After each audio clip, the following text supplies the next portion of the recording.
Our ears are open to the Lord. Ready? All right.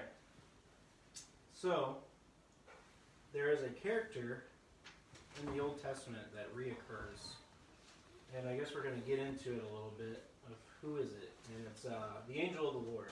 I don't know if you've ever, paid attention to the angel of the Lord, but the goal is to maybe,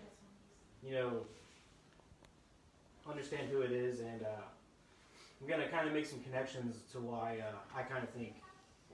I think it's Jesus in the Old Testament. Kind of going back to the first study I did.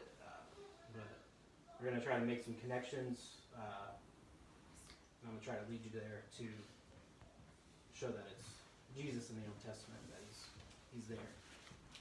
I'm going to open with first, just to get you guys thinking, and there's a pretty weird, I wouldn't say weird verse in the New Testament, but it's kind of confusing if you don't know what it's about. I'm going to open it with it, and I'm going to let you guys think about it, and then we'll come back to it later. John 1:18 says, "No one has ever seen God. The only God who is at the Father's side has made him known." And that right there says, no one has ever seen God. But the God that is at his side has made him known. What does that mean? Think about that. Maybe, hopefully, we can get there, we'll understand it better. In the Old Testament, all the Israelites knew that if you saw God, you died.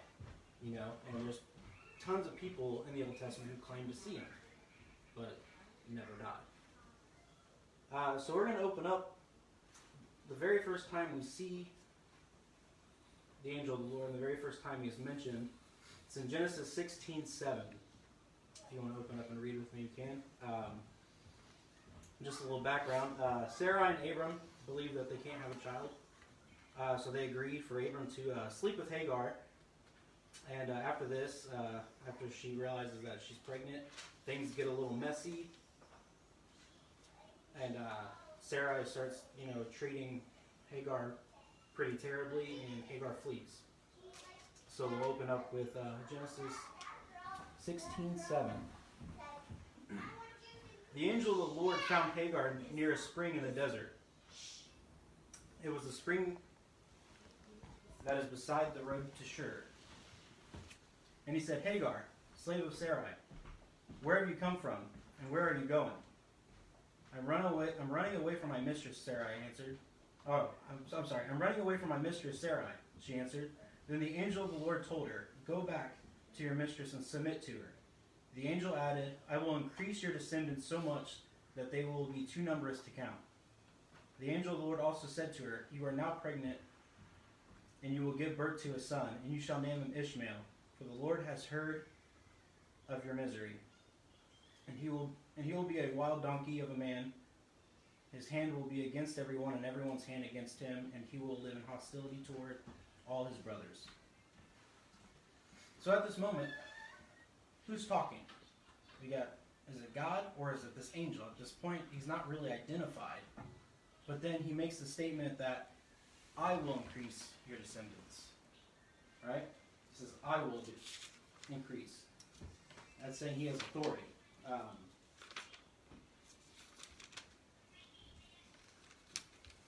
So if you go a little forward into Genesis 21:17, he continues. He shows up again. This time Ishmael's now a young boy. And he says, "God heard the boy crying, and the angel of God called out to Hagar from heaven and said to her, 'What is the matter, Hagar? Do not be afraid. God has heard the boy crying, and he lies there. Lift the boy up and take him by the hand, for I will make him into a great nation.' And then God opened her eyes, and she saw a well of water. So she went and filled the skin of with water and gave the boy a drink." So here we have God. It says, God heard the boy crying, but then the angel of the Lord comes and talks as if he's speaking about God, but also that he is God. It's kind of weird. And I think it's kind of meant to be that it's supposed to muddy of what's really going on. It's supposed to kind of confuse you at this point, but it's trying to prep you for what's going to come.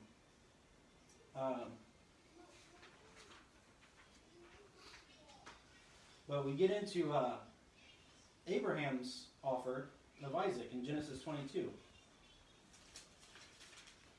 And this is it says, sometime later, God tested Abraham. He said to him, Abraham, here I am, he replied.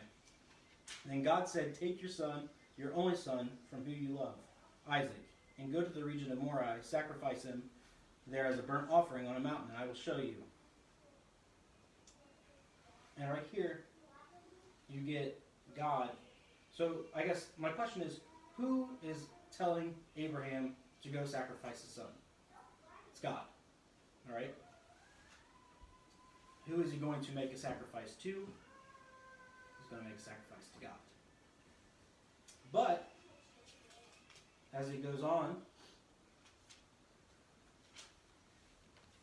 when he's about to do it, he's finally about to do it, it says, then he reached out his hand and took a knife to slay his son.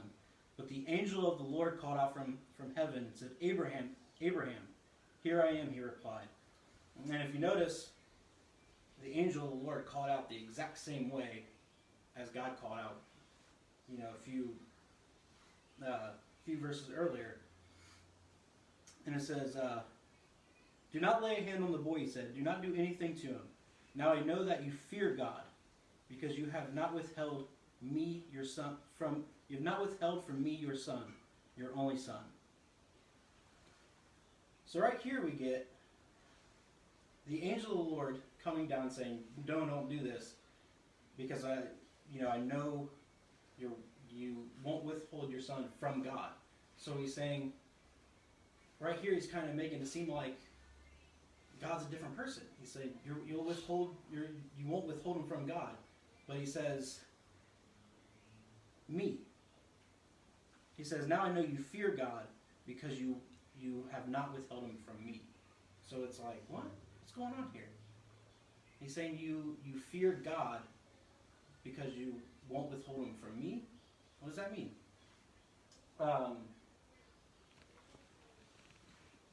If we keep on reading, it says, Abraham looked up there in a thicket. He saw a ram caught by its horns. He went over and took the ram and sacrificed it as a burnt offering instead of his son. So Abraham called that place, the Lord will provide. And to this day it is said, on the mountain of the Lord it will be provided. In verse 15, the angel of the Lord called to Abraham from heaven a second time and said, I swear by myself, declares the Lord. And I want to stop right there, because again, you get the angel of the Lord now about to saying, I swear by myself, declares the Lord. That's how a prophet would talk. A prophet would either say, declares the Lord, or thus says the Lord, and then they would usually say what God has to say. So now the angel of the Lord is talking as if he's delivering a message for God. And he says, I said, I swear by myself, declares the Lord, that because you have done this and have not withheld your son, your only son, I will surely bless you, and will make your descendants as numerous as the stars in the sky and as the sand on the seashore. Your descendants will take possession of the cities of their enemies. Now, does that seem odd? Does that seem odd that just earlier you get the angel of the Lord saying, because you have not withheld your son from me, but now he's talking as if, God, he's saying, now this, God declares that you have not withheld your son from me. So it's like two different people saying this, but it's like, what's kind of going on? Who is this? Who is this really?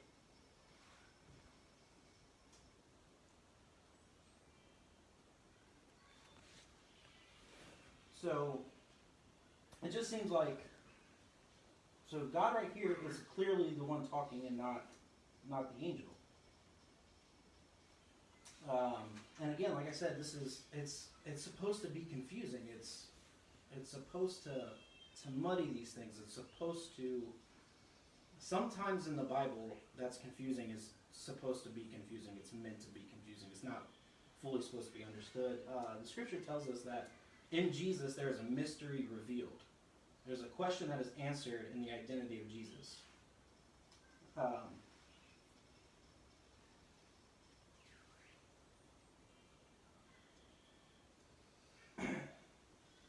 my place, I'm sorry. But again, I just want to go back, and here in verse 15 you have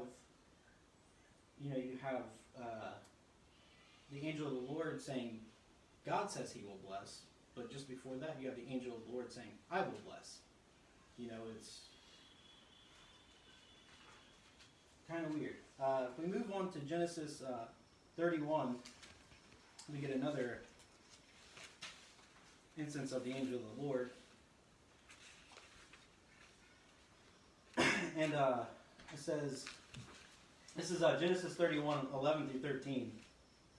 It says, Then the angel of God said to me in a dream, Jacob. I answered, Here I am. And he said, Look up and see that all the male goats mating with the flock are streaked, speckled, or spotted. For I have seen all that Laban has been doing to you. I am the God of Bethel. He's saying right here, I am the God of Bethel. The angel of the Lord comes down to Jacob, and in a dream he just straight up says, I am the God of Bethel.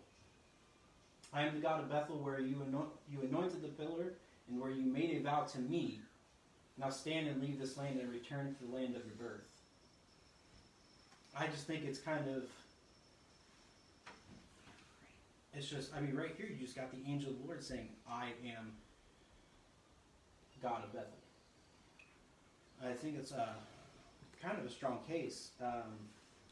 I guess let me ask you another question, is who came to Moses in the burning bush? Who do you think came to Moses in the burning bush?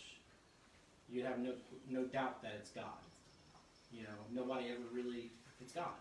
But I think a lot of people kind of look passive who, it says, appeared in the burning bush. In Exodus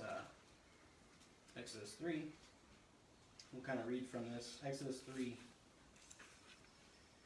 It says, Now Moses was leading the flock of Jethro, his father-in-law, the priest of Midian. And he led the flock to the far side of the wilderness and came to Horeb, the mountain of God. Then the angel of the Lord appeared to him in flames of fire from within a bush. Moses saw that the bush was on fire and it did not burn up. So Moses sees this bush that's on fire, but yet it's not burning up. The leaves are still green. Kind of a weird thing to see. It's not very common, so it catches his eye. So he's like, let's go over and check this thing out. So Moses thought, I will go over there and see this strange sight. Why does the bush not burn up? When the Lord saw that he had gone over to look, God called him from within the bush, Moses, Moses. And Moses said, Here I am. He says, Do not come any closer. God said, Take off your sandals, for the place where you are standing is holy ground. Then he said, I am the God of your father, the God of Abraham, the God of Isaac, and the God of Jacob. At this, Moses hid his face because he was afraid to look at God. So who is he looking at in the fire? Is it God or the angel of the Lord? Those are important questions.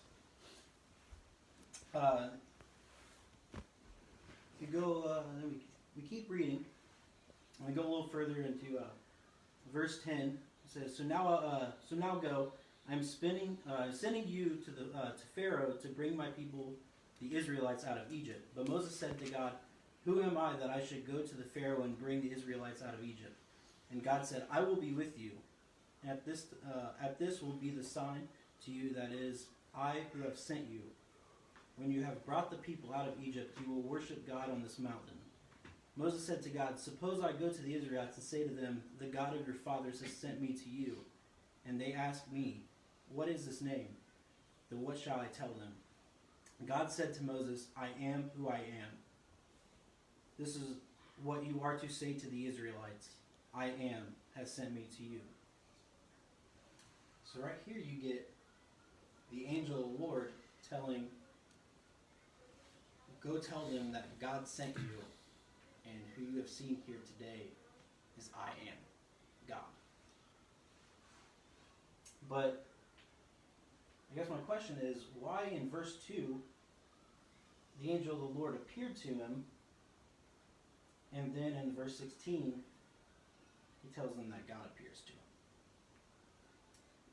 If you read verse 16, I'm sorry, not verse 16.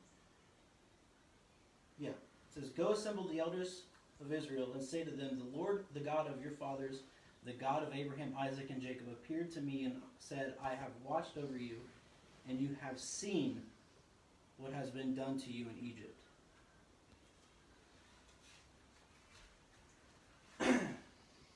We're going to move a little forward into Exodus 23, a little later on in their journey.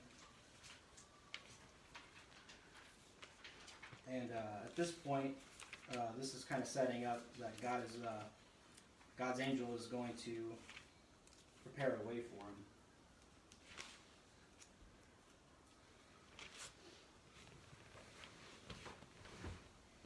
It says, "Behold, I am going to send you an angel before you, to keep and guard you on the way and bring you to the place I have prepared. Be on your guard before him. Listen to and obey his voice. Do not be rebellious toward him or provoke him, for he will not pardon your transgression, since my name is in him." He says that this angel, his name is in him. Now, that's kind of a big deal. This isn't a title, this is God's name. It's not, this is sharing a name with him. And I think it's kind of a big deal when God is sharing his name with this angel, supposed angel. It's kind of a big deal. It's kind of showing you who it is. And just to give kind of a reference, in John 17:6, Jesus shows up and he says, "I've brought the name of God to these people." So you have Jesus in John 17:6 saying he has brought the name of God to these people. And then here in Exodus you have God saying his name is in the angel of the Lord. That's why, it's called the angel of the Lord, the angel of Yahweh, or the angel of God. But it just makes sense in Christian theology that, that Jesus and the angel of the Lord, you see kind of like a similarity. They talk the same way. They can talk the same way. Jesus talks about God as if he is God, but he also talks about God as if he's somehow different than God.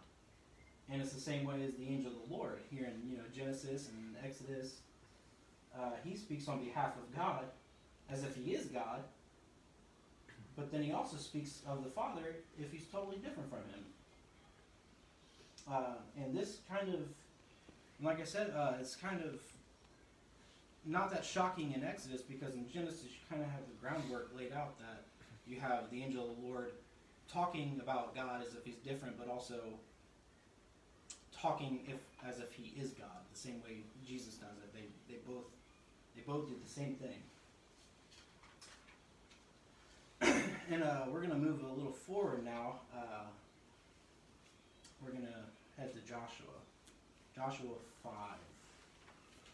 And at this time, they're entering the Promised Land. And they're just crossing over the Jordan River. And it's the first city they come to, and it's the city of Jericho. And if you remember in Exodus, God said that he will send an angel before him.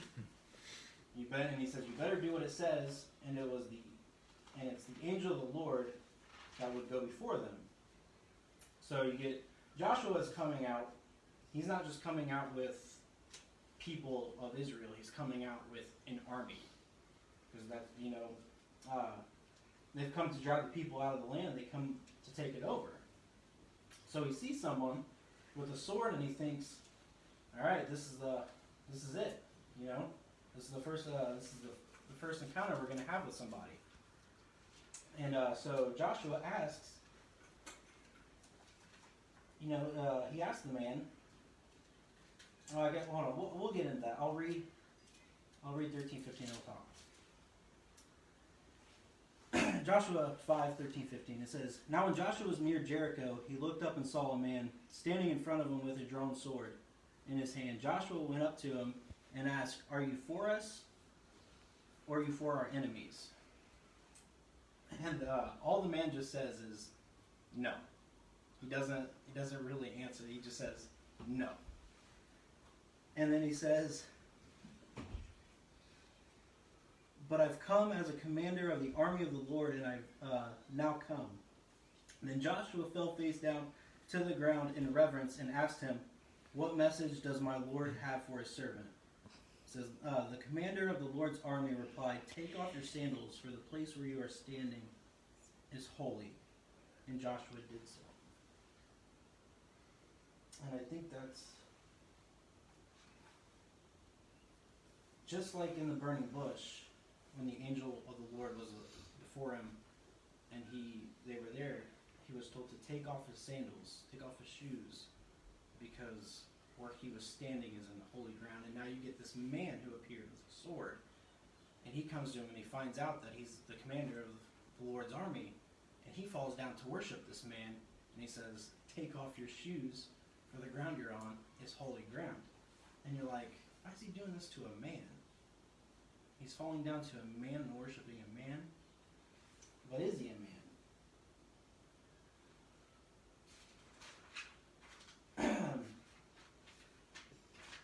And I'll preference this. Some people think that the angel of the Lord was just an angel. He was just a messenger. That's all he was, is he was just given a command to go and say and tell the people. But the thing is, if he was just an angel, Joshua would not be worshiping this man, or he would not be allowed to worship this man. Because multiple times, worshiping other messengers such as humans or angels, because humans can play the role of angels as well. Angel means messenger. It's refuted. Peter says, when they try to worship Peter, he says, "Get up. We're just like you. We're men just like you. Like, stop it. Don't do that. Don't worship us." And if you want to, in Revelation 19:10, there's with John, there's an angelic messenger. John falls to worship this angelic messenger, and the angel doesn't say, it's okay. Keep worshiping me. It's okay. That's fine. Because he represents God, he represents Yahweh. He's not saying, because I represent him, you can worship me. He's saying no. He says, John says, "Then I fell down to worship him, but he stopped me and said to me, 'You must not do that. I'm a fellow servant with you and your fellow brothers and sisters who have and hold the testimony of Jesus. Worship God alone.'" So Revelation is telling you to worship nobody but God himself. But you have Joshua falling down to this man, worshiping him, and this man says, "While you're at it, take your shoes off, because the ground you are at is holy." Kind of weird, right?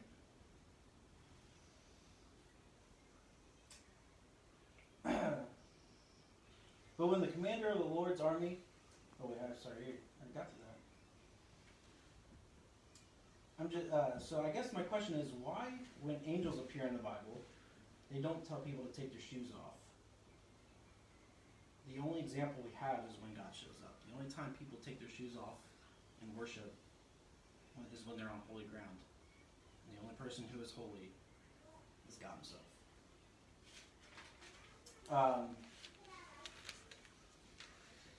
Hope I'm not going too fast. I feel like I'm kind of maybe Doing good.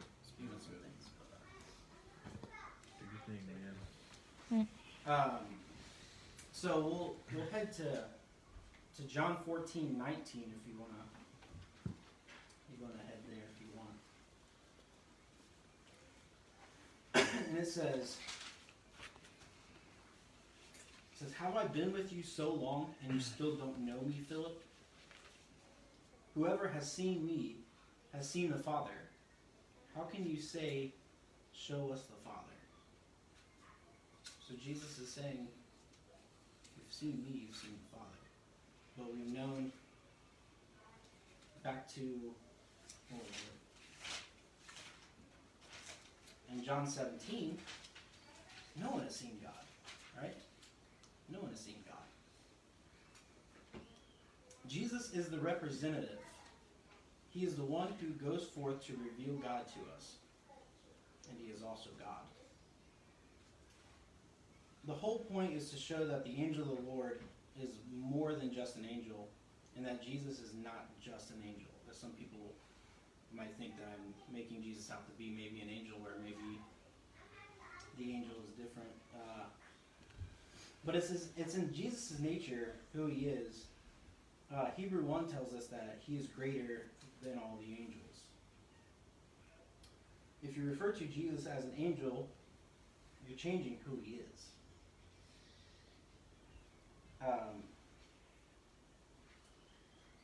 So all this kind of work that I showed you, there's a lot more references of the angel of the Lord in the Bible. There's, I think, 37 or 39 references of the angel of the Lord. But all this was,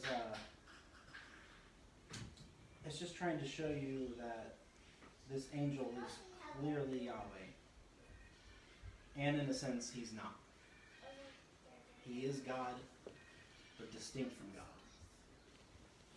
And Jesus is God, but distinct from God. In fact, when Jesus became incarnate in the New Testament, you never see the angel of the Lord mentioned again. Sometimes you might see, they say an angel of the Lord, or the angel of the Lord. The angel of the Lord is different with that. With the in front of it, it's kind of like an identification. When it's an angel of the Lord, it could be kind of anybody, and they usually will identify themselves. But you never have an angel come down and represent God and basically say they are God. They don't try to take his identity. They will either maybe state who they are or not state who they are, but they never try to act as if they are God. But here you have the angel of the Lord acting, giving out orders, doing all this stuff as if he is God. Now, in fact, it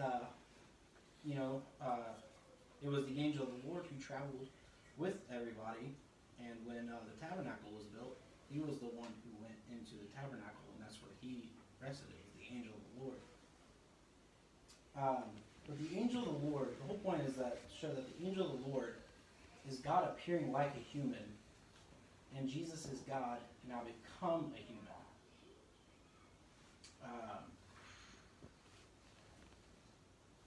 He became a human in order to fulfill his ultimate mission to fully reunite heaven and earth once and for all. But it's kind of all I have on the subject. I don't know. You want to pray first or take questions first? Take questions first. Well, I have some